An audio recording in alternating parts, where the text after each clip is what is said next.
नमस्कार. मागील भागासाठी चॅनलला भेट द्या. आता आपण पुढील स्टोरीला सुरुवात करू. तुझ्या जीवनातल्या नवीन पर्वाला आरंभ होतोय. काहीही कारणाने का असेना तू महेशला जीवनसाथी म्हणून स्वीकारलं ना, मग त्याच्याशी प्रामाणिक राहा. रमेशने बदली करून घेतली ते एका अर्थी बरंच झालं. मला तर त्याची फसवणूक केल्यासारखं वाटते.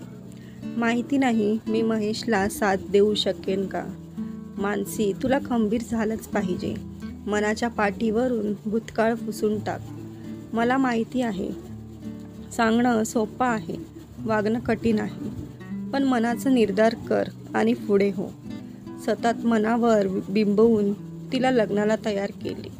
ऑफिसमध्ये सर्वांनाच तिच्या व रमेशच्या संबंधाबद्दल माहीत होते.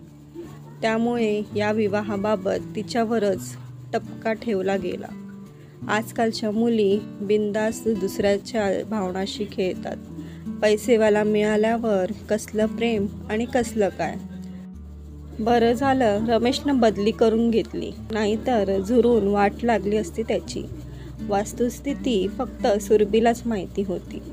पण कुणाकुणाचं तोंड बंद करणार म्हणून तिने गप्प राहणंच पसंत केले. लग्नाला ऑफिसातील अगदी हाताच्या बोटावर मोजणे इतके सदस्य हजर होते. 1 महिन्याच्या रजेनंतर ती हजर झाली. तेव्हा बरीच फ्रेश वाटत होती. सिल्कची भारी साडी, ठसठशीत मंगळसूत्र, हिरवा चुडा यामुळे तिचं मूळचे सौंदर्य अधिकच खुलून दिसत होते. सुरभीला राहावलं नाही. आज खुशीत दिसतोय एक माणूस. मस्त झाला ना हनीमून. झाला एवढाच खरं, मला महेशच्या ठिकाणी रमेशच दिसतो ग. मग मी बेचैन होते. त्याला साथ नाही देऊ शकत.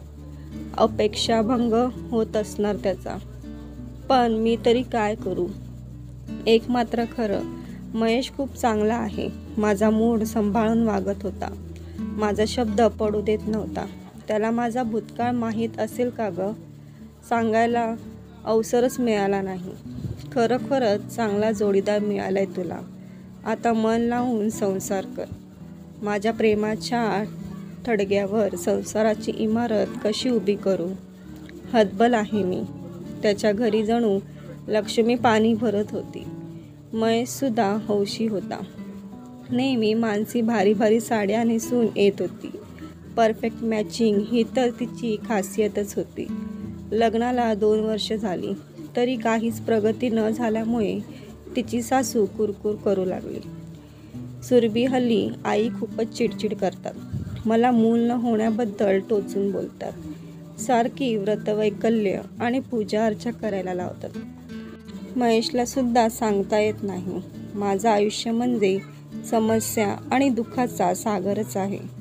असं नसतं मानसी. आयुष्य हे सुखादुःखाच्या धाग्यांनी विणलेले वस्त्र असतं.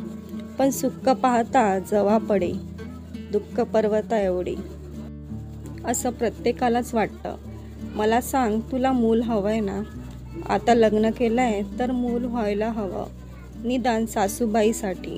मग तुम्ही डॉक्टरांकडे जा आणि त्यांचा सल्ला घ्या. ती दोघंही डॉक्टरांकडे गेली. रिपोर्ट्सवरून दोघांमध्ये काहीही दोष नसल्याचा निर्वाळा त्यांनी दिला. मानसीचा जीव भांड्यात पडला. मानसी, तू महेशच्या सहवासात सुखी आहेस ना. आहे, कारण मी त्यांच्यात रमेशला बघते. तसं करू नकोस मानसी. रमेश हा तुझा भूतकाळ आहे. तो मागे पडला आहे. पण महेश तुझा वर्तमान आणि भविष्य आहे. तुझं सुख त्याच्यावरच अवलंबून आहे. हे मनावर बिंबव आणि तू त्याच्याशी समरस हो. प्रयत्न करीन, पण प्रेम जबरदस्तीने केले जात नाही. ते आपोआप होतं. ऑफिसमधील नवरात्रीच्या कार्यक्रमाला ती सुरेख दिसत होती. हिरवी जरीची साडी, हिरवा मॅचिंग साज, घरघोस गजरे. एकच गोष्ट खटकत होती. तिने अंगभर पदर घेतला होता. एरवी ती एका खांद्यावर पिन करीत असे. मानसी, इतका छान साज केला आहेस. काकूबाईसारखा अंगभर पदर कशाला घेतलास. नेहमीसारखा पिन कर ना. अगं, लो नेकचा ब्लाऊज आहे ना, म्हणून अंगभर पदर. मानसी, हल्ली सगळ्यांचेच लो नेक ब्लाऊज असतात. तुझी गोरीपान पाठ छान दिसेल हिरव्या बॅकग्राऊंडवर. काहीतरी काय आहे तसंच छान दिसतं. ते काही नाही, मीच करते असे म्हणत सुरभी तिचा पदर बाजूला करायला लागली. एकदा सांगितलं ना मला असाच पदर हवाय म्हणून. ती एवढ्या जोरात ओरडली की सुरभी तिच्यापासून लांबच गेली. नंतर ती धावतच वॉशरूममध्ये गेली. काहीतरी गडबड असल्याचे जाणून सुरभीसुद्धा तिच्या मागे धावली. ओक्सबोक्शी रडत असलेल्या मानसीने पदर बाजूला केला. सुरभीकडे पाठ केली. सुरभी नीट बघ. अरे बापरे, हे कधी झालं? कधी आलंय माहीत नाही. कालच माझ्या लक्षात आलं. खरं तर आज मी हेअरस्टाईल करणार होते. काल संध्याकाळी ट्राय केली आणि पुढे मागे आरसा ठेवून बघत होते तर या पांढऱ्या डागाने डोळ्यापुढे काळोखी आणली. महेशला सांगितलं का? नाही, मी आपणहून सांगणारच नाही. कळेल तेव्हा कळेल. आपण ताबडतोब डॉक्टरकडे जाऊया. डॉक्टरांनी औषधे दिली परंतु बरे होण्याची खात्री दिली नाही. जवळजवळ 1 महिन्याने तिने सुरभीला परत चन्नी रोडला गाडीतून खाली खेचले. सुरभी, त्याला कळलं ग. त्याने सासूबाईला सांगितलं.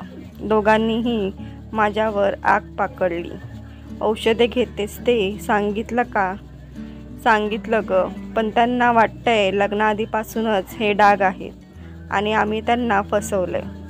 त्यांनी मला ताबडतोब घर सोडायला सांगितलं. घटस्फोट देणार आहे तो. सुरभी, माझ्या नशिबात संसार सुख नाहीच आहे. 2 वेळा डाव अर्ध्यावर सोडलाय. काय करू मी आता? जीव देण्यावाचून पर्यायच नाही. असं विद्रूप घेऊन कशाला जगायचं? ती धाय मोकलून रडू लागली. तर मित्रांनो, पुढील भाग लवकरच येईल आणि स्टोरी आवडल्यास व्हिडिओला लाईक करा आणि चॅनलला सबस्क्राईब करायला विसरू नका.